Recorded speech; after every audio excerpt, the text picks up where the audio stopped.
spent $3,000 to study with an award-winning photographer who had a second job because he couldn't make money from his photography. Let that sink in for a second. The guy was incredibly talented.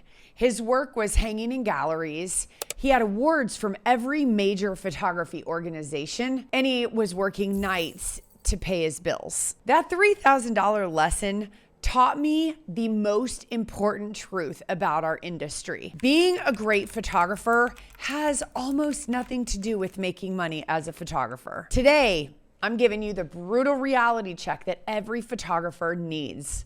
The myths that are keeping you broke and the harsh truths that will set you free. By the way, if we haven't met, I'm Sarah Petty, founder of the Photography Business Institute. I've sold over $3 million in photography services myself, and I've helped over 32,000 photographers build profitable businesses. Let's jump in with myth number 1, the talent trap.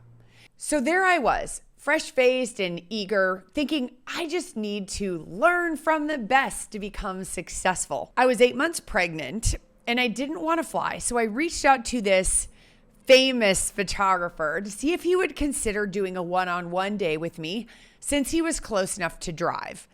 He said he would do a day and a half for $3,000, which caught me a little off guard. But I thought, let me be resourceful. I can take a loan and I can get this figured out, and then I'll make money to pay the loan back. And listen, this photographer's work was absolutely stunning, museum quality. And I was convinced that if I could just learn his techniques, master his lighting and composition secrets, that I'd finally start making real money. And as the day went on, I was loving the lighting training, but I said, okay, let's talk about the business side now. And that's when he told me that he didn't even make enough to pay his bills with his photography, so he had another job at night. Here was someone whose work I admired, whose talent was undeniable, whose technical skills were flawless, and he was financially struggling more than I was. That's when it hit me. I was solving the wrong problem.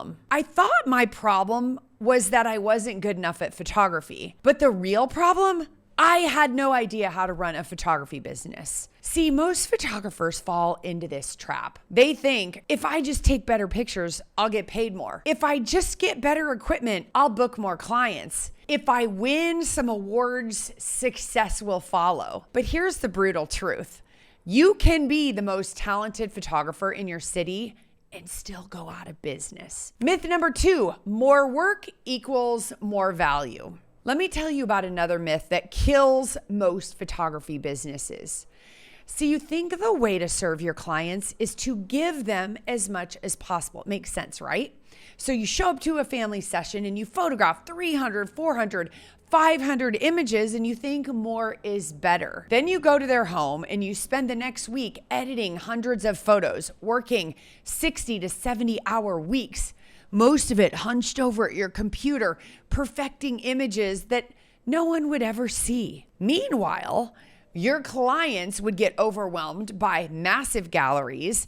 They suffer from a disease we call decision fatigue, and most would pick a few small prints if they order anything and call it done. The brutal reality is you're working harder to make less money. It's not your talent that's broken, it's your workflow. So instead of photographing 500 images, hoping 50 would be good, my students have learned to photograph 50 to 100 great images, knowing that they're only gonna show 25 to 30 of the very best. So instead of editing everything and hoping clients would buy more, you start selling first. Then you edit only what they're purchasing.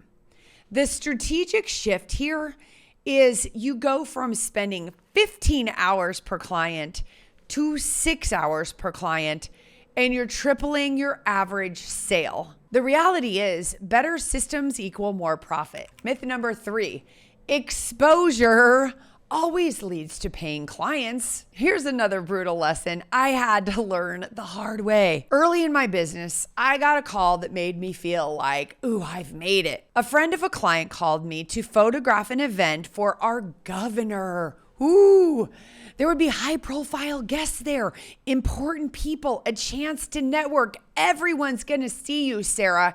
This is the place to be seen, and you're going to get so many clients. The catch, they had a very small budget. But think of the exposure. She was relentless, gushing on me, telling me how everyone there was going to want to hire me. So they wore me down and I said yes because I thought, okay, I have to pay my dues and this is what I have to do to build a photography business.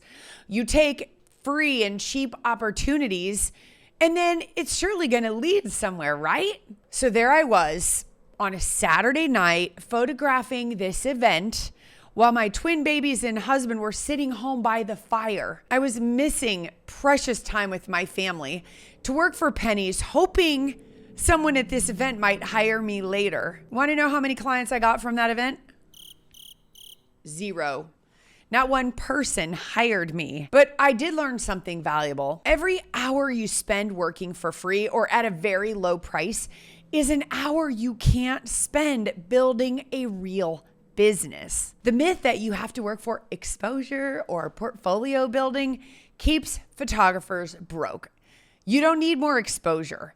You need better clients who value what you do enough to pay for it. That night taught me to ask a simple question. If I say yes to this, what am I saying no to? Now, I'm not saying all exposure is bad, but there's a difference between random exposure and strategic exposure. The exposure that actually works might be something like getting featured in the local media as an expert, partnering with local businesses that serve your clients, or speaking to groups where your target audience hangs out. That's exposure with purpose, not just hoping someone might notice you. It's positioning you instead as the go-to photographer in your community. If you want to learn more about the right exposure opportunities in your business, check out my video on the 13 of my best photography marketing ideas to get you started.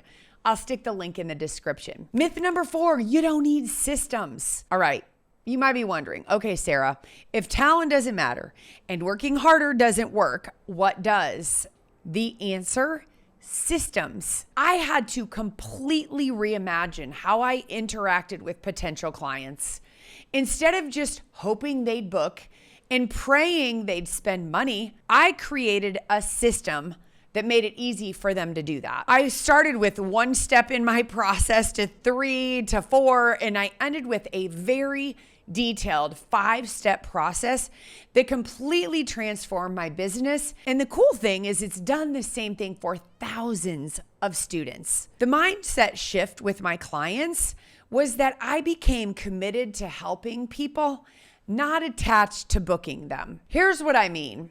Instead of trying to convince everyone to hire me, I focused on educating them about what's really important in their life and how I can help them celebrate the people they love. Instead of competing on price, I competed on value. Instead of saying yes to everyone, I learned to qualify clients and figure out who was a good fit and who wasn't. The result, my booking rate went up. My average orders went up.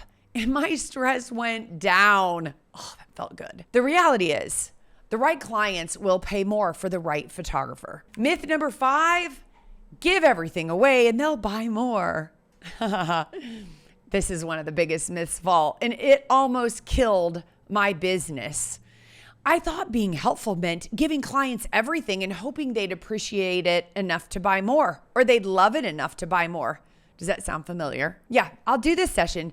Deliver way too many images and then cross my fingers that they would order prints. When they didn't, I'd blame the economy or myself. I'm not good enough, or my city's too small, or nobody makes any money here, or people just want digital files, or I'm sure it's my pricing. The reality check came when I realized, Sarah, you're not running a business, my friend. You're running a charity. So I realized I had to make changes, and I converted my business into a full service model. And here's what that means. Okay, so instead of here are your images, hope you buy something, I started explaining that, listen, I'm going to make ordering so easy and enjoyable that you'll want to invest in beautiful artwork for your home. I'll project all of the images on the wall for you so you can see them and you can select your favorites. And then we'll print the ones you want and custom frame them so they look amazing in your house. Instead of what I was doing, hoping and praying they'd come back and give me some money,